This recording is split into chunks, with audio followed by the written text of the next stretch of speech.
हुकुमशाही घराणेशाहीचा पराभव, जनतेसोबत 2019 मध्ये बेईमानी करणाऱ्यांनाही चपराक, अपात्रता निर्णयानंतर मुख्यमंत्री शिंदेंचा हल्लाबोल।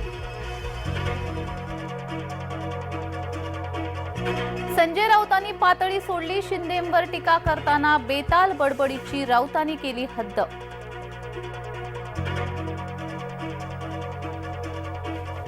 तलाठी भरतीमध्ये 25 लाखांहून अधिकची वसुली झाल्याचा आरोप, रोहित पवारांविरोधात कायदेशीर कारवाई करणार, राधाकृष्ण विखे पाटलांचा इशारा।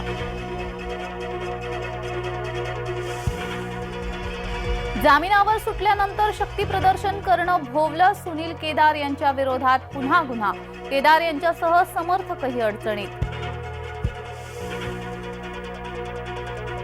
पंतप्रधान मोदी शुक्रवारी नाशिक दौऱ्यावर, नाशकात मोदींची रॅली निघणार, रामकुंड काळाराम मंदिरात मोदी दर्शन घेणार।